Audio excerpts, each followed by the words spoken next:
First thing that has to happen though, and this is typical for like any grow that has had a powdery mildew infection at any point, is that you have to clean it out.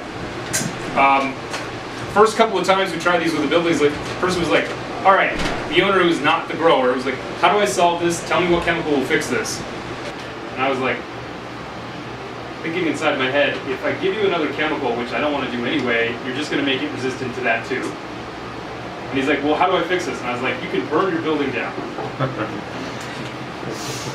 He responded positively to that, of course.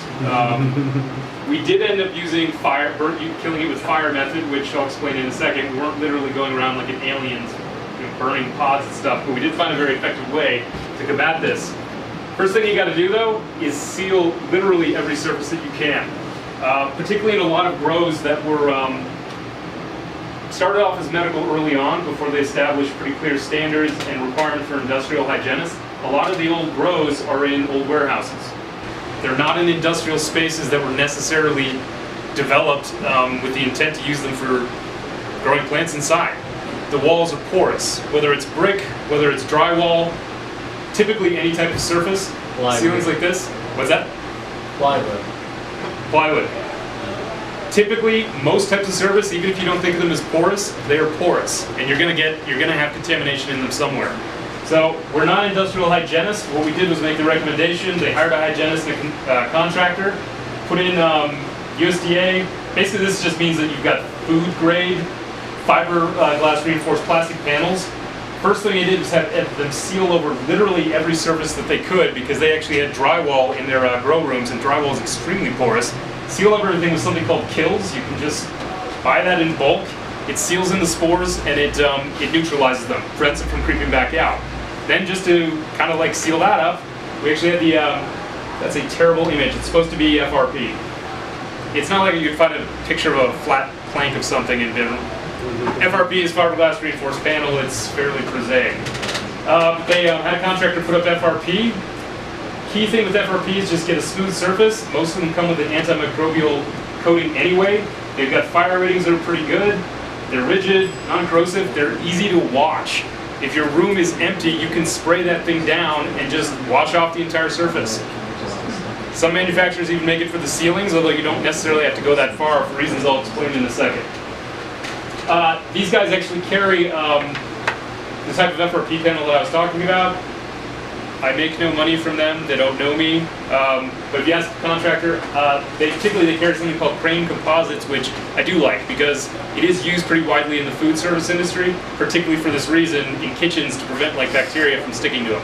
So, just an FYI. Okay, after we sealed everything up with this, covered everything, washed everything, went through room by room, there was no surface available. We kept finding sources of powdery mildew or that were creeping in from somewhere. What are the non-obvious sources? I was like, since I just showed you the slide, what are other sources of contamination? The mother plant. Okay, you're supposed to answer other stuff. How does powdery mildew get in there in the first place? Personnel. Shoes. Easy. HVAC. Someone was telling me a story the other day, and I'm not going to tell you who, but they said that, yeah, there were a bunch of holes in the ceiling, and, the owner didn't feel like fixing them, so, I was like, what's Soil? Everything. Soil's a good one, too. You can literally get this from, you can do two things in this case. When I worked at National Jewish, Remy actually worked there as well, we had an entire colony of mice that were immune compromised, and we would get it every time you would go in to visit the mice. You would go through a series of rooms, you put on a little suit, the entire room was irradiated with ultraviolet light so that you would not get any source of infection into the mice. Like, we had to be completely insane every single time we went in there to actually look at that colony of mice. You can do this. Do you know any growers who do this? No. I do know some who do. The problem with this is what? It's So hard. go back to one of the first two slides. Money. And it's probably going to fail anyway. Which makes it especially, it's like, ouch, I just spent a lot of money on that. So the soil is a good one, Frank. Do you recommend to replace the whole soil after the room was done? You're gonna like this. I was like, there's a saying in analytical chemistry that perfect solutions are not always practical, and practical solutions are almost never perfect. You don't have to have a perfect solution, you just have to have a pretty good one. Because you can do all this stuff and drive up the cost and really pay attention to that. And in many cases with many grows, particularly at the scale with high turnover of personnel, having a very perfect solution will often fail because when somebody leaves, other people may not necessarily know what to do, they may miss a step. I mean, you have to screw up just once and then bam, all of your perfect protection is screwed up. It only takes once, and then now you got to go back through the entire eradication protocol. So it is a good point. There are ways to do it. Most of the ways of treating soil usually screw up the soil too, and screw up nutrients, screw up microbes, those kind of things. So this is what we recommend instead. So after we sealed off everything, so now the place has got ISO standard FRP. HVAC was one of the places we considered early, but a lot of those HVAC systems have actually, they're pretty good. If you get spores in there, a lot of those ozone things, it's actually relatively straightforward to kill them, relatively straightforward as long as you're replacing filters to prevent stuff from getting in through the HVAC system if you've got an okay one. But you can almost never, even if you've got a perfect HVAC system without hermetically sealing it like a bomb bunker, it's going to get in somewhere through there.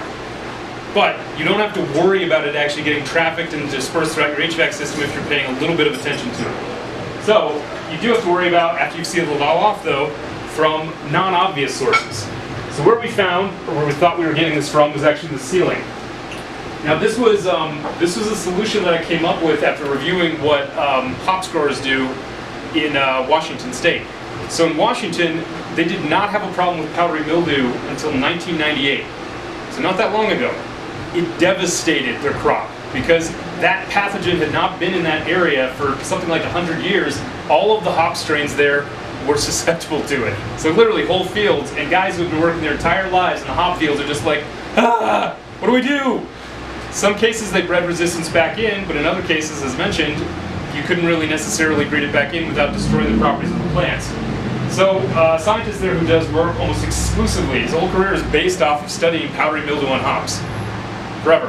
One of the things his grad student did was see why they kept getting these cyclical upswings and downswings of powdery mildew. So they typically saw it in late August in the fall, and then they would see it in the early spring. And this has a lot of implications, the first of which is temperature. Powdery mildew spores can survive cold temperatures, they can't survive hot temperatures. So in July, even though there were spores being released from earlier infections, they were not viable or capable of infecting the plants. So when they found that the average temperature, when they did the study in the lab, above 85, if you keep the temperature maybe at 87.5 or even 90 degrees for 1 to 2 hours, if there are spores in that room and you've evenly coated that room with heat, they can't infect the plants anymore. Now, if the ceiling looks like this, because you can wash the FRP and everything, but if your ceiling looks like this, which looks like a lot of grows, can you wash that? No. One of the growers was trying a solution that I was just like, oh man, it was a good idea, it didn't work. What were they doing to actually get rid of the stuff that they thought was in the ceiling? Good. Is that right? Fumigated? They fumigated it. Illegally. Yeah, that's dangerous. Yeah, and it got into all the other stuff. And now, not only do you have powdery mildew in there, you've got chemicals that are absorbed into your ceiling too. Yay! Hooray! They tried fumigating it. So they basically created there are a couple of compounds. One of them, you can create sodium hypochlorite gas, which is just bleach gas, and you just try to get that to get all-encompassing coverage of the entire room. It doesn't work though, because powdery mildew spores can be embedded a couple of millimeters deep. You're not going to get penetration of the gas that far. They tried spraying with a bunch of chemicals, they tried cleaning, they never really got this stuff off. That is why we arrived at this. So, what is the normal temperature in a grow room anyway? What's the range? 20 to 30. Oh, Celsius. fancy Celsius. Oh, using the metric system card. It's all Celsius. I'm impressed. Lower limit at night is typically not less than around 68 degrees. It really does depend on the grow. Upper limit during the day is not usually more than 85 or you start stressing out the plant, right? Yes. Everyone acknowledge with me. Yes. Okay. CO2 you can put your... Right. So, you got this thing, I was like, thank you, Geneva. So the issue here was that you don't really, some cannabis strains you can actually, they will survive being brought below 65 degrees, but it doesn't really matter anyway, and you don't want to stress them out because then what's going to happen? You're going to have bad yields, they may hermaphrodite the hell out on you and all sorts of problems, and it doesn't actually kill the powdery mildew, but the lower range of this temperature is actually fairly important for reasons I'll get into in a second. So this particular grower kept their mother plants at 72 degrees consistently. They're trying to keep them relatively slow growing because they wanted to extend their cloning life. This is really bad actually, and I was so mad that I get really relentless about solving problems, and when I take it personally, so when I finally found this, I was like, aha! And Cindy was like, you're shouting at the microscope and the powdery mildew. I was like, I got you. Powdery mildew doesn't know me personally. But anyway, so they'll be dormant, and around this range, usually in like the mid-70s, this is kind of why it's important, why people notice that you will typically get infections when you start having longer dark periods, is that it will infect during the day, but that short period of lower temperature is necessary for it to germinate, typically. So it pops out, lights turn back on, plunges into the plant, and then over this entire range, pretty good range, it can infect, spread, do all sorts of things. But once you get up to here, its upper limit, and this is why I'm saying it's actually fairly well adapted to indoor grow environments, once you get above 85, the ability of it to actually infect or germinate is almost completely destroyed, which is why they do not get powdery mildew outbreaks in Washington in the middle of summer. And it's why in Colorado, even though you do get powdery mildew all year round because it's indoors, you will notice a spike in the fall and you'll notice a spike in the spring as somebody's tracking in more and it's getting spread all over Denver. These things can travel for 50 miles. The spores are just blowing all over, so it's not the fault of somebody who tracks it in as personnel. It's gonna be getting in there no matter what. I mean, our lab, we just left out a plant. I didn't even have to infect this one. We have grows like 3 blocks away from us. It got infected with powdery mildew. I didn't even have it in the lab. Didn't even have to do anything with it. Didn't have anyone going in and out. Still happened. Okay, oh right. Kind of missed, I was gonna talk about the important part of the slide, which is not that this is not bacon. It's supposed to be heat waves. This solution was pretty good just by using the normal temperature control in the grow to raise this thing to about 87. Your lights are going to actually get you to that point pretty easily. What we found though is that in the high corners, when you're looking up at stuff like this, the temperature was in pockets not quite reaching the right temperature. Because in a grow room, you're not typically thinking about reaching 85 degrees in the ceiling. I mean, typically was, but you'd still have these little like nests where it was not quite reaching that, where the spores could actually be hiding. And if they were a couple of millimeters in, stuck into the drywall or stuck into the ceiling, that wall was never going to reach above 85. It probably didn't even reach 85 to begin with. So you had a reservoir of spores. Infrared heaters like this, I like this model because it's got, you say you kind of aim it. This one actually retails, I think, for like $900, but it is really, really worth it. So, key part about this is that if you do use this as a strategy, make sure you get an infrared heater that is allowed for indoor use. Because the ones that aren't will give you carbon monoxide poisoning, and nobody wants that. But there are ones that have catalytic components to them. They don't create carbon monoxide. And in this particular case, we used this and we aimed it at all the corners. We were like just pointing the thermometer and basically seeing which ones were not getting fully heated, and we just did that. We didn't even need to use, like, you can get this fancy like sensor for your smartphone that'll actually let you look, see like Predator. The owner got one of those because he thought it was really cool and he just liked looking at people with it. It was $350. It was probably not worth the investment, but he really got a cool new toy out of it. All you have to do is actually just take this up to 2 hours, irradiate any areas that you think might not be getting enough heat, kind of go overboard with it. I mean, 2.5 hours for saving you months and months and months and months of work. Pretty good investment. Okay, so we thought we got rid of the last of it. We still were getting infections. That was when we discovered this.